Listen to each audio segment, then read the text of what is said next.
ప్రస్తుత IPL season లో ఇప్పటి వరకు ఆడిన 3 మ్యాచ్ల్లో తొలి 2 మ్యాచ్ల్లో ఓడి తర్వాతి మ్యాచ్లో గెలిచిన రాజస్థాన్ రాయల్స్ తన తర్వాతి 4వ మ్యాచ్ను ఏప్రిల్ 5వ తేదీన పంజాబ్ కింగ్స్ అయితే తలపడబోతుంది. ఈ మ్యాచ్ ముందు ఆ జట్టుకైతే బిగ్ గుడ్ న్యూస్ వచ్చింది.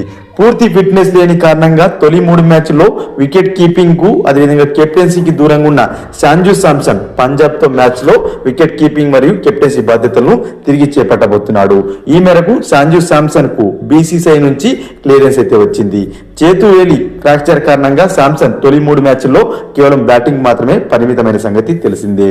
బ్యాటింగ్ కు పరిమితం కావడంతో శాంసన్ కెప్టెన్సీని కూడా వదులుకొని ఇంపాక్ట్ ప్లేయర్ గా బరిలో దిగారు. ఈ క్రమంలో రియాన్ పరాగ్ అయితే రాయల్స్ కెప్టెన్ గా బాధ్యతలు నిర్వహించిన సంగతి తెలిసిందే.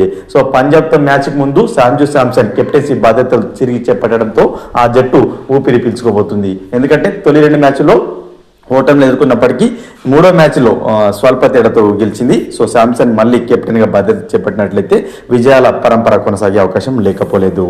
ఫ్రెండ్స్, మరిన్ని ఐపీఎల్ అప్డేట్స్ కోసం మన ఛానల్ని సబ్స్క్రైబ్ చేసుకుని పక్కన ఉన్న బెల్ బటన్ క్లిక్ చేయండి. వీడియో కనుక నచ్చినట్లయితే లైక్ చేసి షేర్ చేయండి ఫ్రెండ్స్.